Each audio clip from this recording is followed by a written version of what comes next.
नमस्कार दोस्तों, आज की कहानी का शीर्षक है 3 गुरु। तो चलिए इसे शुरू करते हैं। बहुत समय पहले की बात है। किसी नगर में एक बेहद प्रभावशाली महंत रहते थे। उनके पास शिक्षा लेने हेतु कई शिष्य आया करते थे। एक दिन एक शिष्य ने महंत से सवाल किया, स्वामी जी, आपके गुरु कौन हैं? आपने किस गुरु से शिक्षा प्राप्त की है?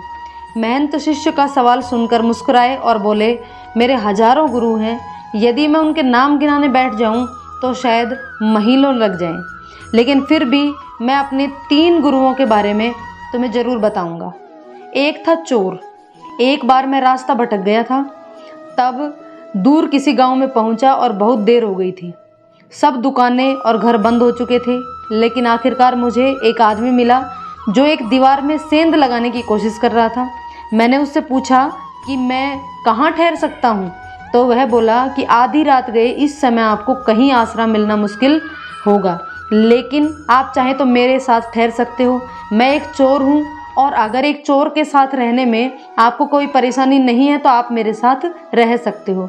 वह इतना प्यारा आदमी था कि मैं उसके साथ 1 महीने तक रह गया। वह हर रात मुझे कहता कि मैं अपने काम पर जाता हूँ, आप आराम करो, प्रार्थना करो।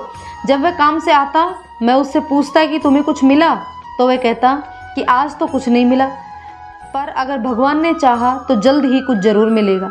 वह कभी निराश और उदास नहीं होता था, हमेशा मस्त रहता था। जब मुझे ध्यान करते हुए सालों साल बीत गए थे और कुछ हासिल नहीं हो रहा था, तब कई बार मेरे मन में हताशा और निराशा आती कि साधना वादना छोड़ लेने की मन में ठान लेता, और तब अचानक मुझे उस चोर की याद आती जो रोज़ कहता था कि भगवान ने चाहा तो जल्द ही कुछ ज़रूर मिलेगा। और मेरा दूसरा गुरु एक कुत्ता था। एक बहुत गर्मी वाले दिन में बहुत प्यासा था और पानी की तलाश में घूम रहा था कि एक कुत्ता बहुत दौड़ता हुआ वहाँ आया। वह भी बहुत प्यासा था। पास ही एक नदी थी। उस कुत्ते ने आगे जाकर नदी में झांका तो उसे अपनी ही परछाई दिखाई दी। परछाई को देखकर वह कुत्ता डर गया। कुत्ते ने जब परछाई को देखा तो वो भौंकने लगा और पीछे हट जाता है, लेकिन कुछ प्यास ज़्यादा लगने के कारण वह वापस पानी के पास लौट आता है। अंततः अपने डर के बावजूद वह नदी में कूद पड़ता है और कूदते ही वह परछाई भी गायब हो जाती है।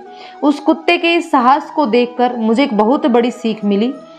अपने डर के बावजूद व्यक्ति को छलांग लगा लेनी चाहिए। सफलता उसे ही मिलती है जो व्यक्ति डर का साहस से मुकाबला करता है। और मेरा तीसरा गुरु एक छोटा सा बच्चा है। मैं एक गांव से गुजर रहा था कि मैंने देखा एक छोटा सा बच्चा एक जलती हुई मोमबत्ती लेकर जा रहा था। वह पास ही के किसी गिरजाघर में मोमबत्ती रखने जा रहा था। मजाक में ही मैंने उससे पूछा कि क्या यह मोमबत्ती तुमने जलाई है? वह बोला, जी मैंने ही जलाई है। तो मैंने उससे कहा कि एक क्षण था जब यह मोमबत्ती बुझी हुई थी और फिर एक क्षण आया जब यह मोमबत्ती जल गई। क्या तुम मुझे वह स्रोत दिखा सकते हो जहाँ से वह जोत आई जिससे तुमने मोमबत्ती जलाई? वह बच्चा हंसा और मोमबत्ती को फूंक मारकर बुझाते हुए बोला, अब आपने ज्योति को जाते हुए देखा है, कहाँ गई वह? आप ही मुझे बताइए। मेरा अहंकार चकनाचूर हो गया, मेरा ज्ञान जाता रहा और उस क्षण मुझे अपनी ही मूर्खता का एहसास हुआ। तब से मैंने कोरे ज्ञान से हाथ धो लिए। मित्रों, शिष्य होने का अर्थ होता है शिष्य पूरे अस्तित्व के प्रति खुला होना चाहिए, हर समय सीखने को तैयार रहना चाहिए, हर जहाँ भी मौका मिले ज़रूर सीखना चाहिए। हमें जीवन में हमेशा एक शिष्य बनकर अच्छी बातों को सीखते रहना चाहिए। यह जीवन हमें आए दिन किसी न किसी रूप में किसी गुरु से अवश्य मिलवाता रहता है। यह हम पर निर्भर करता है कि क्या हम उस महंत की तरह एक शिष्य बनकर उस गुरु से मिलने वाली शिक्षा को ग्रहण कर पाते हैं या नहीं।